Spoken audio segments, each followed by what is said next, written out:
नई तजावीज़, बजट साजों के लिए बड़ा चैलेंज। कश्मीर न्यूज़ चैनल के प्रोग्राम कायद का पाकिस्तान, हमारी पहचान पाकिस्तान में, आपका मेज़बान शेख अजीजुर रहमान हाजिर है। कलेक्शन के हवाले से FBR में शॉर्टफॉल, जिम्मेदार कौन? बजट से कबल IMF की कड़ी शराइत, इन्हीं मौज़ूआत पर बात करने के लिए आज हमारे साथ टैक्स एडवाइजर राजा एहसान अली ताहिर साहब हमारे निश्चित का हिस्सा हैं। हम अपने प्रोग्राम में आपको खुशामदीद कहते हैं। अस्सलाम वालेकुम। वालेकुम अस्सलाम। कैसे हैं आप? सर अल्लाह का शुक्र, आपका बहुत बहुत शुक्रिया, आपने स्पेशल हमारे लिए टाइम निकाला। और नवाजी सर, क्या आप हुकूमत वक्त की खिदमत से मुतमईन हैं? इसके दोनों एस्पेक्ट्स लिए जा सकते हैं सर।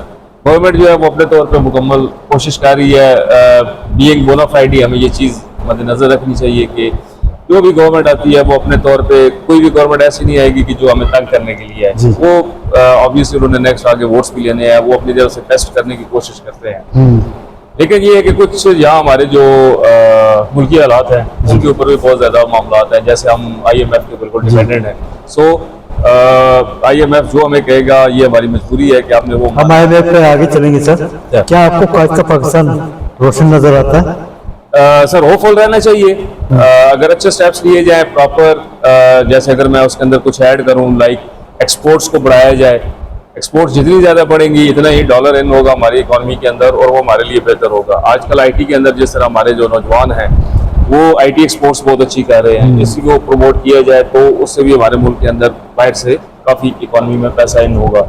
इस किस्म की और चीज़ें, जैसे हमारा सियालकोट है, वहाँ से इस दफ़ा बड़ी लकीली है कि जो FIFA वर्ल्ड कप हो रहा है उसके अंदर हमारा फुटबॉल यूज़ हो रहा है। सेम इसी तरह अगर हमें प्रमोट किया जाए तो हमारी जो इंस्ट्रूमेंट्स हैं, मेडिकल इंस्ट्रूमेंट्स, वो बहुत ज़्यादा एक्सपोर्ट होते हैं। और अगर गवर्नमेंट इस लेवल पे कोशिश करे, हमारा कपड़ा फैसलाबाद से बहुत ज़्यादा जाता है बाहर, तो अगर एक्सपोर्ट्स को बढ़ाया जाए तो ऑब्वियसली हमारे मुल्क के अंदर काफ़ी इकॉनमी ग्रोथ करेगी। आपकी तरफ वापस आते हैं, आपका इब्तिदाई तारुफ?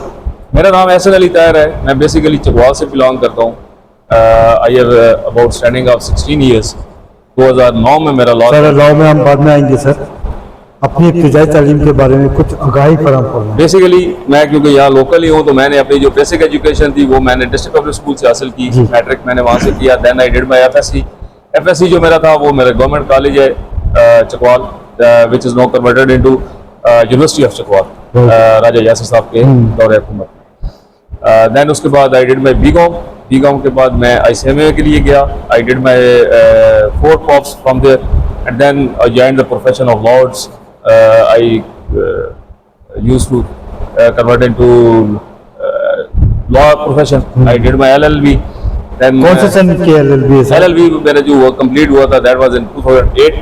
Then 6 माह की हमारी एक अप्रेंटिसशिप होती है। उसके बाद जो था मेरा I did my apprenticeship with हमारे जो टैक्स के एक बहुत बड़ा नाम है ऑफिस इदरीस साहब फ्रॉम इस्लामाबाद। उनके ऑफिस पे मैं ये शर्फ हासिल हुआ कि मैंने वहाँ से टैक्स की जो बेसिक तालीम की प्रैक्टिस हासिल की वहीं से।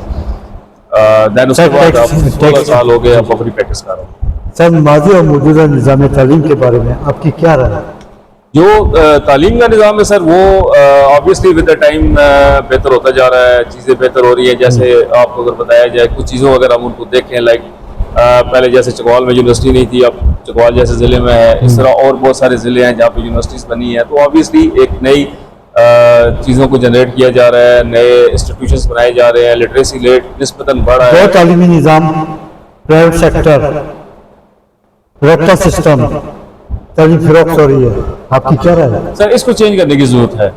ये अब गवर्नमेंट अपनी पॉलिसीज बनाए बाकायदा और ऐसा ऐसा यकसा निज़ाम तालीम जो है उसको लेके आए ताकि सब जो है वो एक ही तरह की एजुकेशन हासिल करें, कोई कंपटीशन ना हो।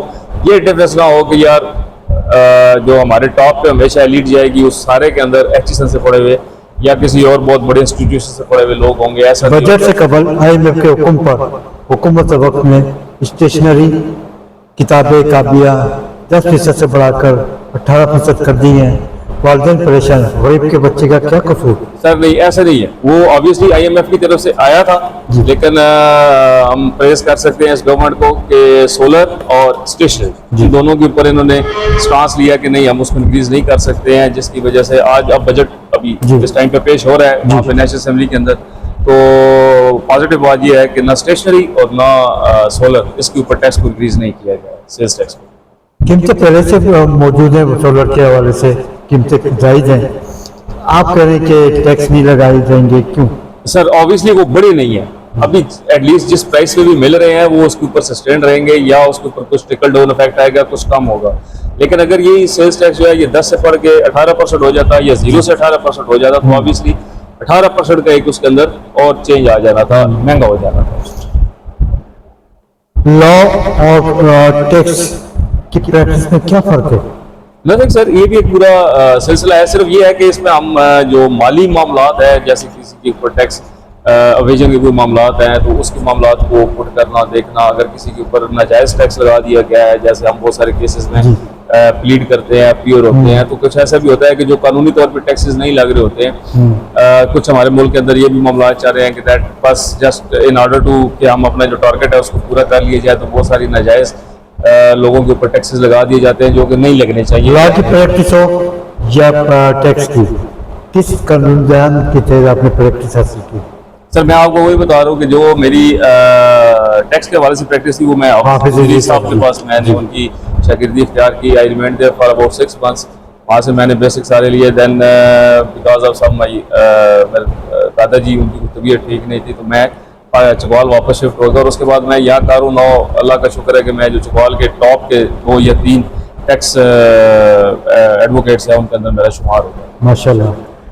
कभी बार की सियासत में हिस्सा लिया? जी, आई रिमेंड जॉइंट सेक्रेटरी इन 2018-19।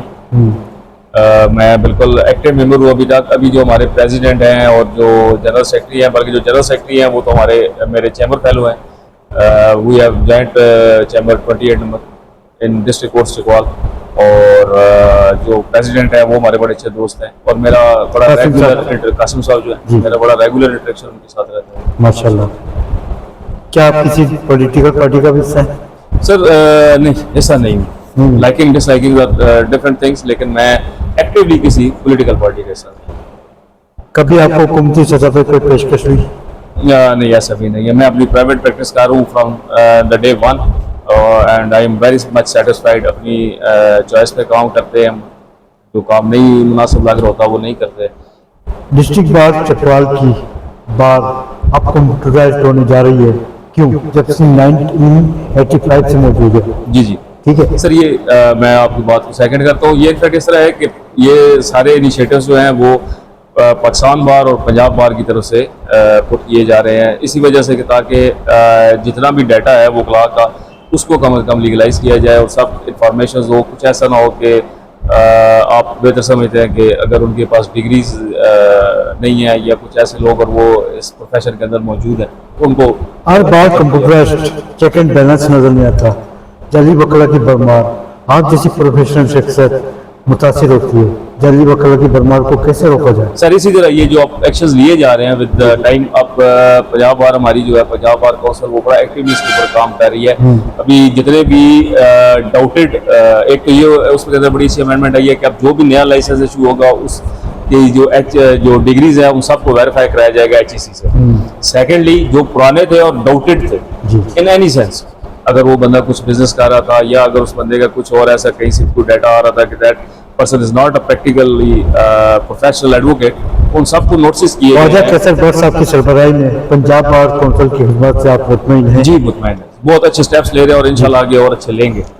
कलेक्शन के हवाले से FBI की क्या खिदमत है? सर कलेक्शन इस दफा तो डाउनफॉल आया उनके पास, वो अपना नहीं कर सके जो टारगेट था, जी तो पूरा नहीं कर सके। उसकी कुछ और भी रीजन है, जैसे कि अब इकोनॉमी के अंदर इस दफा इस टाइम के ऊपर एक बहुत डाउनफॉल चल रहा है। So the people have don't have money. एक पहले ये होता था कि पैसा जनरेट होता है हमारे मुल्क के अंदर, जो एक सिस्टम है उसमें इनडायरेक्ट टैक्सेस से बहुत ज्यादा पैसा जनरेट होता है। लाइक आप प्रॉपर्टी ले रहे हैं तो उसके ऊपर आप इन द शेप ऑफ 236C या के एक हमारा टैक्स सेक्शन है, उसके तहत आप टैक्स पे कर रहे हैं। नई गाड़ी परचेज कर रहे हैं उसके ऊपर टैक्स पे कर रहे हैं। बैंकिंग ट्रांजैक्शंस के ऊपर होता था, बैंक प्रॉफिट्स के ऊपर, इनडायरेक्ट टैक्सेस की भरमार है। जी अब क्या हुआ है कि उसके अंदर जब ऑटोमेटिकली एक ट्रिकल डाउन इफेक्ट आया है, लोगों के पास है उस तरह से एक्स्ट्रा ये परचेजिंग के लिए मनी नहीं है, तो ऑब्वियसली वो परचेजिंग नहीं कर रहे हैं। जब वो परचेजिंग नहीं कर रहे तो वो टैक्स पे नहीं हो रहे, सो वो जो इनडायरेक्ट टैक्सेस की एक अमाउंट होती थी वो नहीं हो रही। टैक्स ऑर्डिनेंस 2001 सर कानूनी तकाज़ों को पूरा करने के हवाले से किसकी जिम्मेदारी? सर वो ऑब्वियसली पहली जो है वो तो गवर्नमेंट की है कि उसको बिल्कुल लेटेस्ट जो भी मामला था उनके साथ उसको कंपैरेटिव करके और उसके मुताबिक बनाया जाए। एंड देन सेकेंडली एफआईआर किया कि वो उसको इन इट्स ट्रू सेंस उसको इम्प्लीमेंट करे और उसके मुताबिक मामला को चलाए। कलेक्शन के हवाले से शॉर्टफॉल जिम्मेदार कौन? ऑब्वियसली अगर मैंने आपको पहले भी जैसे अर्ज किया कि इसमें दोनों बातें हैं। एक तो ये है कि जब पब्लिक के पास पैसा नहीं है तो वो नहीं जनरेट कर सकते। एफआईआर भी इसी वजह से थोड़ा सा इजी या अपने एक सिस्टम के अंदर मौजूद थे कि पैसा जनरेट हो रहा है, इनडायरेक्ट टैक्सेस से आ रहा है और चले जो भी टारगेट होता था वो कवर हो जाता था। अब उसके अंदर प्रॉब्लम ये है कि वो जब इनडायरेक्ट टैक्सेस नहीं आए हैं, जो वो डायरेक्ट टैक्सेस या अपने एफआईआर जो भी कलेक्ट कर रहा था उस टारगेट को उन्होंने पूरा किया, लेकिन वो जो शॉर्टफॉल वहाँ इनडायरेक्ट टैक्सेस से आ गया वो उनसे मैनेज। रिटर्न फाइलिंग के हवाले से भी तहफ़्फ़ुज़ात पाए जा रहे हैं, इन तहफ़्फ़ुज़ात को कैसे दूर किया जाए? सर जो रिटर्न फाइलिंग है वो उसको भी अब वो ऐसा ऐसा ईजी करते जा रहे हैं, उसकी चीज़ों को बेहतर कर रहे हैं लोगों के लिए। जैसे अभी आपने देखो अब आज बजट आ रहा है, इंशाल्लाह इसमें देखेंगे कि अगर उसको वो फाइनलाइज करते हैं, फिक्स टैक्स एक स्कीम लाई जा रही है। इसके 2 इम्पैक्ट्स होंगे। एक तो ये होगा कि फिक्स टैक्स है, लोग भी कुछ सेटिस्फाई हो जाएंगे कि यार अब ठीक है हमने एक अमाउंट पे कर दिया, एक जो डर है कि एफआईआर हमें दोबारा टेस्ट करेगा, देखेगा, हमारे ऑडिट्स होंगे, उन चीज़ों से बंदे जो है वो सेटिस्फाई हो जाएंगे कि वो डर उनको नहीं रहेगा। लेकिन उसका जो दूसरा इम्पैक्ट आएगा वो ये आएगा कि गवर्नमेंट ऑफ पाकिस्तान के पास एक अच्छा रेवेन्यू इकट्ठा हो जाएगा। वो कैसे? लेट्स से एक आदमी है, एक बिजनेसमैन है, वो ऑलरेडी अगर 5 या 10 या 15,000 रुपये टैक्स दे रहा था, तो अब और टर्नओवर उसका जो था वो टर्नओवर मींस सेल्स जो उसके लिए वो 2 या 3 करोड़ पे, तो अब अगर वो 2 या 3 करोड़ के ऊपर टैक्स पे करेगा, that will be 1% fix tax, तो 2 करोड़ के ऊपर वो बन जाएगा 2 लाख रुपये। जी आप समझ रहे हैं? 3 करोड़ के ऊपर बन जाएगा 3 लाख। सो जो बंदा आगे 10 या 15,000 दे रहा था वो 2 लाख या 1.5 लाख या 2.5 लाख देगा। So that will generate a good amount, FIR अपने टारगेट को पूरा कर सके और गवर्नमेंट के पास पैसे जा सके। माजी से लेकर मौजूदा वक्त तक एफबीआई ने हमेशा स्कीमें लॉन्च की जो कि बुरी तरह मुतासिर हुई। हाँ, ट्रेडर्स के हवाले से एक स्कीम लाई जा रही है कि ट्रेडर्स, होलसेलर और दुकानदार सालाना 25,000 रुपये टैक्स पे करेंगे। ये कामयाब होगी? सर मैं वो उसका आपको एक तो क्लैरिटी कर दूं थोड़ी सी।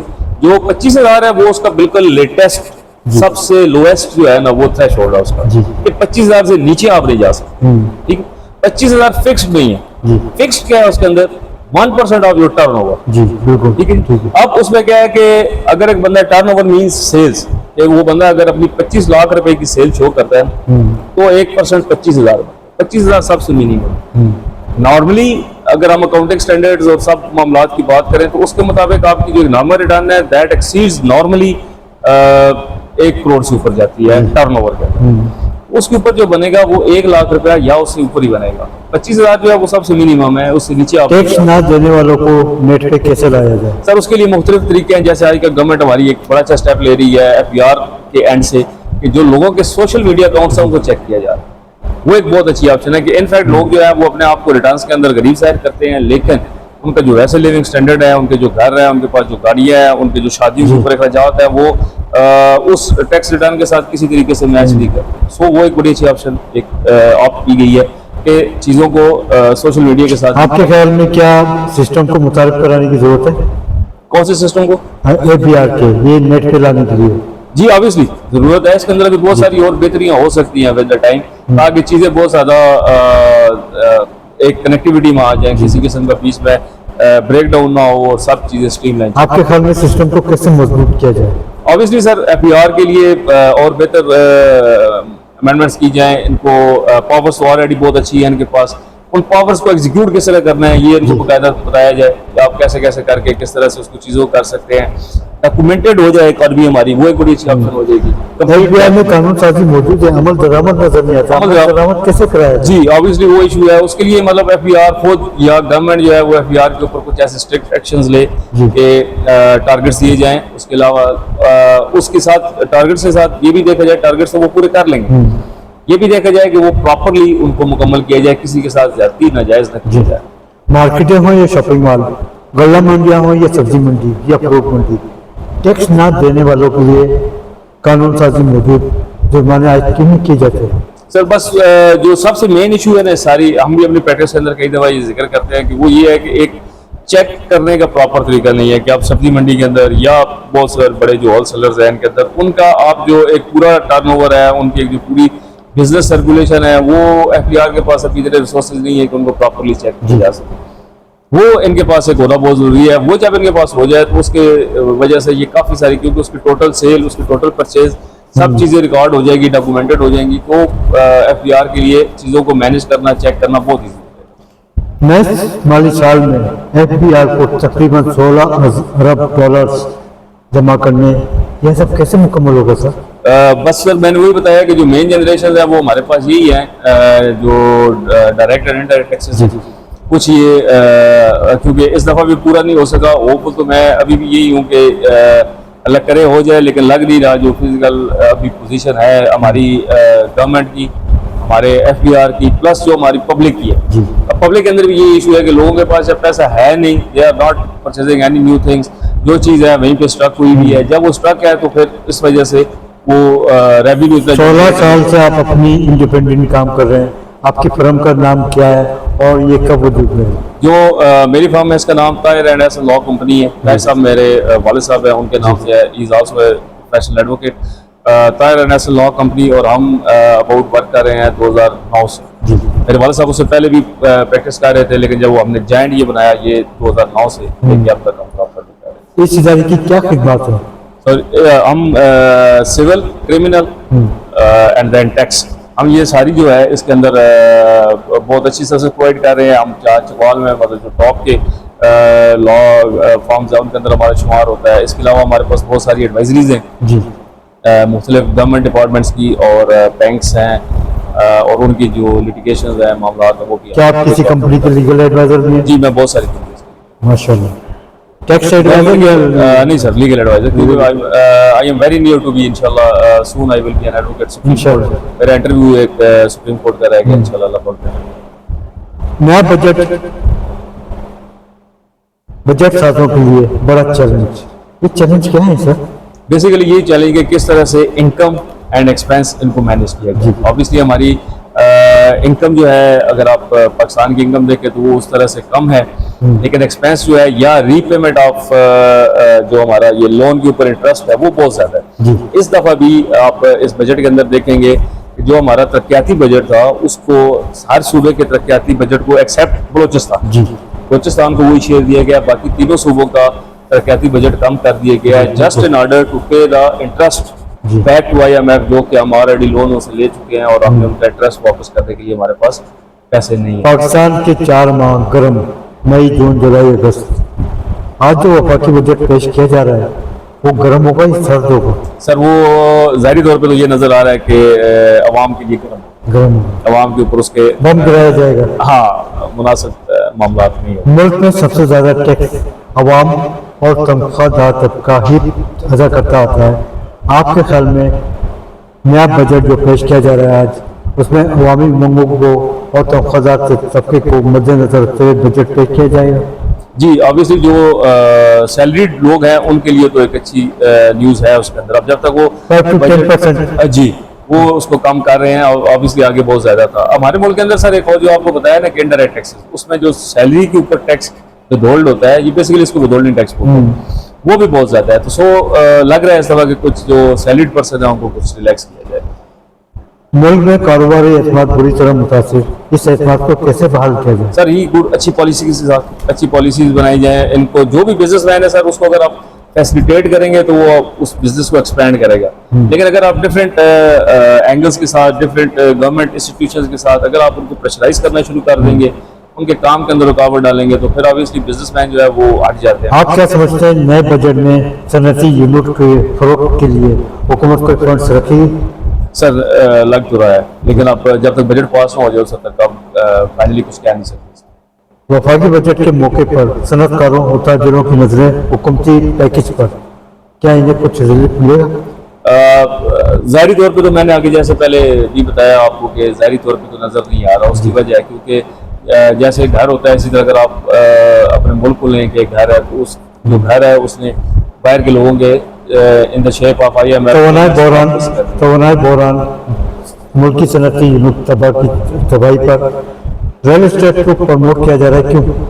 ऑब्वियसली सर, क्योंकि उसमें फिर इकॉनमी अब जब रियल एस्टेट यहाँ पे चल रहा था पहले भी है, तो उसमें एक इकॉनमी की सर्कुलेशन थी। जैसे मैंने आपको बताया ना कि टैक्स कम हो गया है कलेक्शन, उसमें यही वजह थी कि जो भी रियल एस्टेट का बिजनेस था उसके अंदर जब भी सेल परचेज हो रही थी हुकूमत वक्त के पास कुछ ना कुछ पैसे in the shape of tax, withholding tax आ रहे थे, चाहे वो सेलर भी दे रहा था, बायर भी दे रहा था।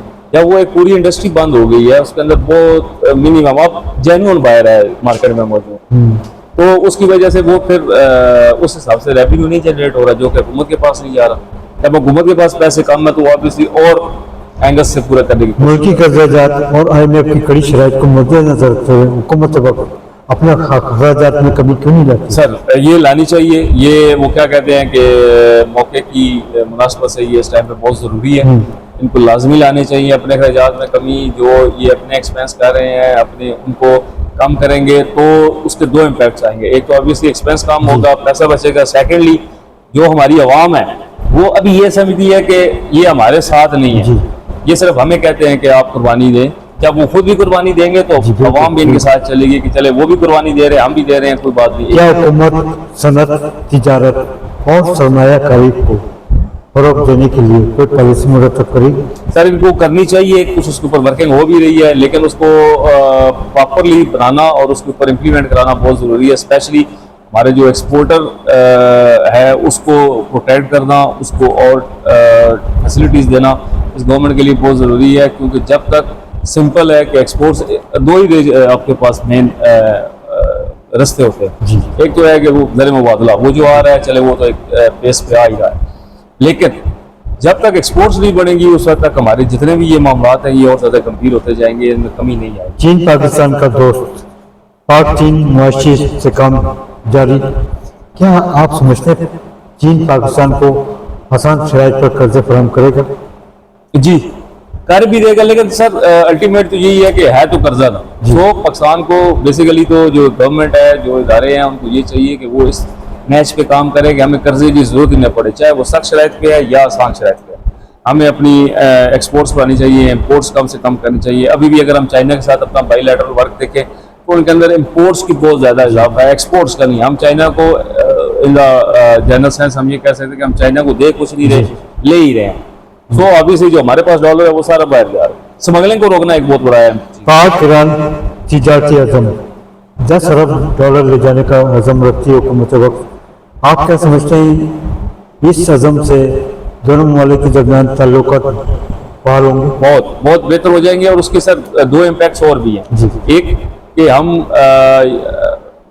जो हमारा वो बेसिकली बायलैटरल ट्रेड होनी है, वो ये नहीं होना कि हमारा डॉलर चला जाएगा मतलब कि हम कुछ चीज़ देंगे कुछ चीज़ ले लेंगे, वो बार्टर सिस्टम होना है। उसके अंदर जो हमें ये मेन है एक हमारी इकॉनमी के ऊपर बोझ पड़ जाता है इन द शेप के डॉलर्स हमारे पास कम हो जाते हैं, हमारे जो रिजर्व्स हैं वो कम हो जाते हैं, वो मामला नहीं होंगे। देन जो सेकंड इम्पैक्ट उसका आएगा वो चीज़ें सस्ती बहुत है, क्यों? क्योंकि नज़दीक से आ रही हैं। अभी लेट से अगर कोई चीज़ हम लेते हैं US से तो उसके आगे ट्रैवलिंग कॉस्ट वो सारी चीज़ें पड़ के वो हमें यहाँ पे महंगी आती है, लेकिन अगर वही हम ईरान से लेते तो उसकी ट्रैवलिंग कॉस्ट उसकी जो ट्रांसपोर्टेशन चार्जेस है वो कम है, वो हमें यहाँ पब्लिक के फायदे के लिए वो हमें चीज़ यहाँ पे सस्ती मिलेगी। फ्यूल की मद में हुकूमत वक्त सबसे ज़्यादा टैक्स वसूल कर रही है, अवाम परेशान है, हल क्या आपकी नज़र में?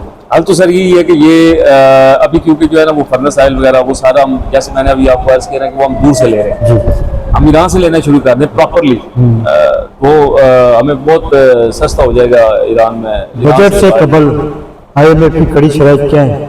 सर उसमें मुख्तलिफ थी, जैसे वो टैक्सेस बता रहे थे, ये अभी जब हमने इंटरव्यू के शुरू में जिक्र किया कि हमें वो ना इस पे सोलर पे और स्टेशनरी के ऊपर जिस तरह उन्होंने टैक्स बोला था, इसके अलावा वो पहले तो जो सैलरीड हमारी क्लॉस है उसके लिए भी जो ये थोड़ा सा रिलैक्स करना चाह रहे थे वो नहीं करने दे रही थी, लेकिन वो इस किस्म की चीज़ें थी, कुछ अब इन्होंने मनवा ली हैं कुछ इन्होंने मान ली हैं, वो फिर ऐसे ही होता है नेगोशिएशंस होती हैं। क्यों?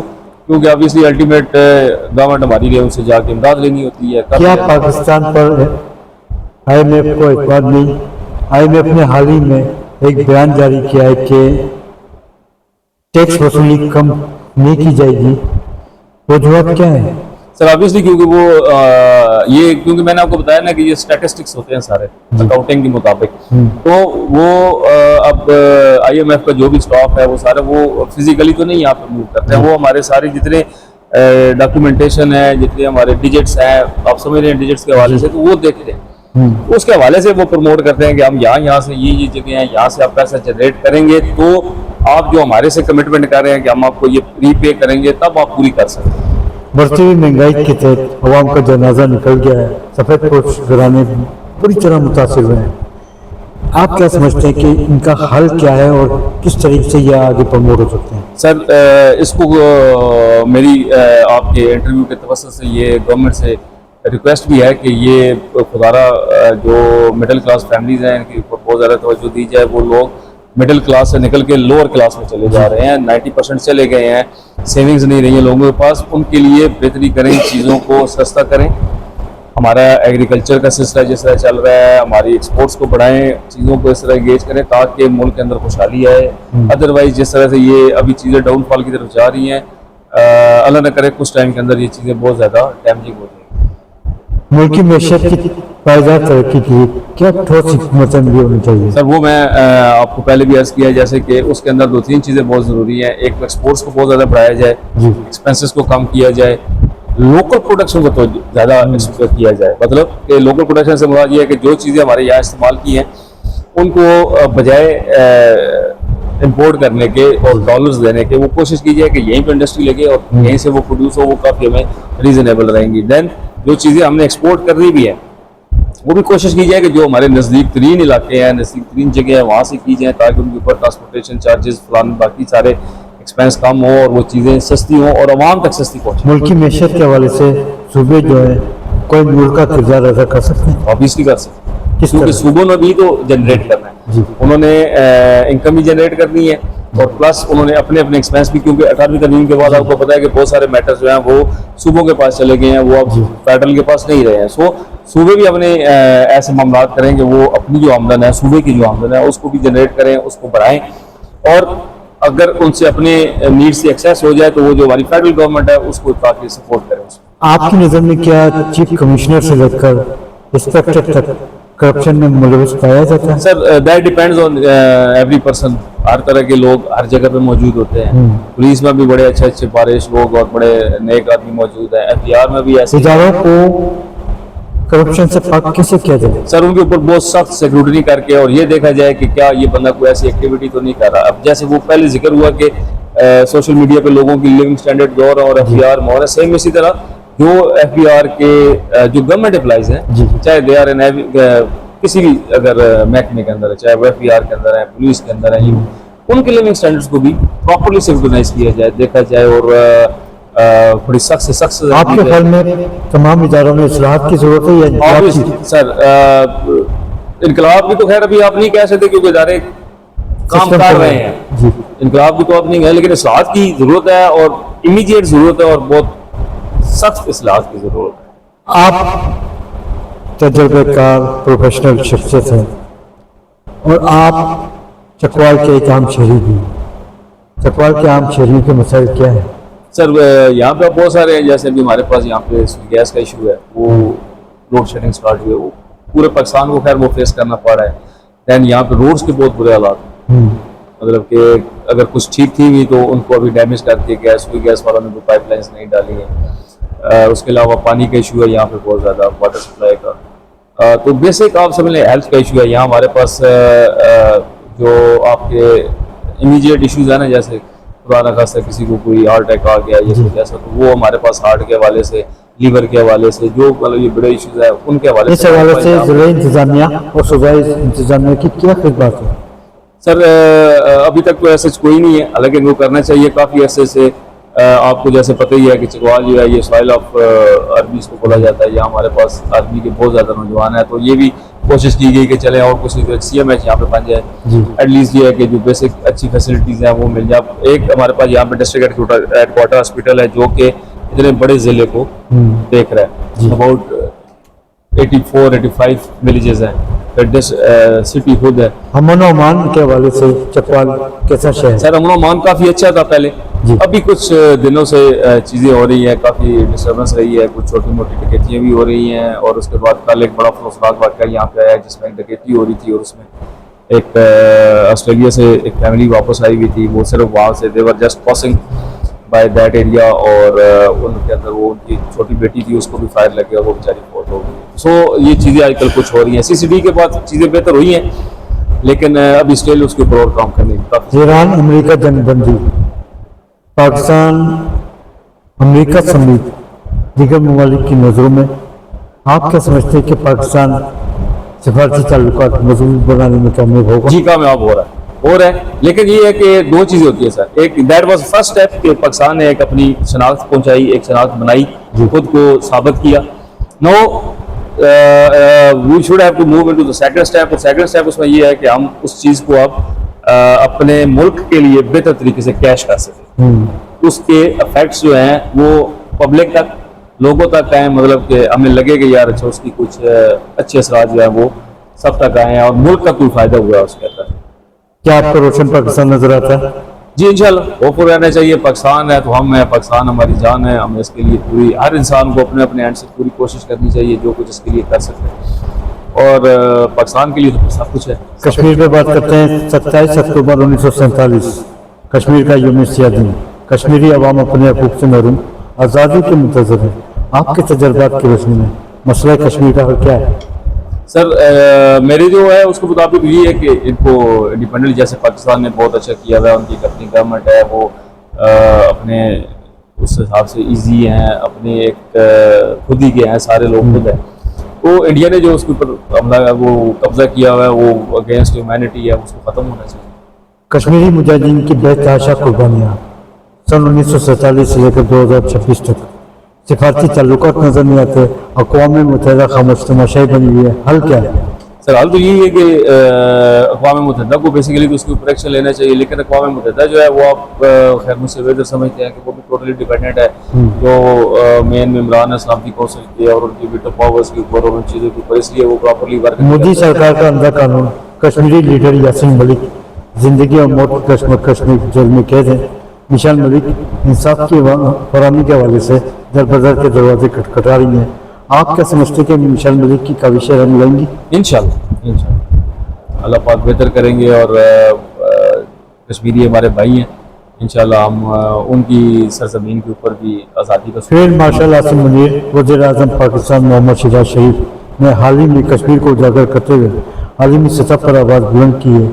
आप क्या समझते हैं कि इन दोनों लीडरान की वजह से कोई असरात मुरतब होंगे? जी इंशाल्लाह एटलीस्ट सबकी नज़र में वो इशू आ गया है, सब उसके ऊपर आप सोच रहे हैं, बात कर रहे हैं। और या एटलीस्ट बहुत सारे अगर मुल्क ऐसे भी थे जिनको या अक़वाम मुत्तहिदा के अंदर उसकी अगर प्रॉपर आवाज़ नहीं उठाई जा रही, तो अब उठाई जा रही है, अब उसके ऊपर बातचीत हो रही है। तो उस इशू का सामने आ जाना ये भी एक बहुत बड़ी कामयाबी है।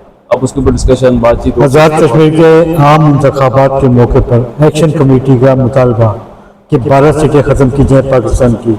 आप क्या समझते हैं कि एक्शन कमेटी के मुतालबात जायज़ है या नाजायज़? सर उसको तो हम अब उसके ऊपर जजमेंटल ना हो तो बेटर है। लेकिन ये है कि अगर वो भी हमारे भाई हैं, उसमें कोई ऐसा इशू नहीं है। वो भी इस तरह से काम करने के बजाय वो हमारे साथ बातचीत पे बातचीत कर सकते हैं, सारी हमारे साथ जो उनके इश्यूज हैं, जो मामला है, वो उसको बैठ के सारा सेटल डाउन कर सकते हैं। अगर कश्मीरी अवाम ये चाहती है कि वो 12 सीटें खत्म हो जाए, तो मेरा ख्याल है कि हक भी यही बनता है कि वो खत्म कर देनी चाहिए, लेकिन बैठ के बातचीत के जरिए। ये तरीका गलत है जो कि ये अडॉप्ट किया गया और जिसके जरिए नुकसान भी हुआ। कश्मीर न्यूज़ चैनल की सालगिरह 16 जून 2026 को बागी जिला लाहौर में मुनक़िद हो रही है, जिसकी सरबराही जस्टिस इबादुर रहमान लोधी साहब और मेहमान खुसूसी साबिक चेयरमैन FBI अब्दुल्ला यूसुफ साहब फरमा रहे हैं। इस हवाले से आप कश्मीरी अवाम को क्या पैगाम देंगे? बस के आप हमारे भाई हैं, हम आपके साथ हैं, आपको बिल्कुल अकेला नहीं छोड़ेंगे। जो भी चीज़ें हैं, मामलात हैं, वो सुलह सफाई के साथ बैठ के करने चाहिए, सबके लिए बेहतर होता है। और जो ये इंतशार पसंद जो लोग हैं, इनसे बचें और मुल्क के लिए बेहतरी की दुआ करें और जो अमल हो सकता है वो भी करें। बहुत शुक्रिया सर आपका वक्त देने का।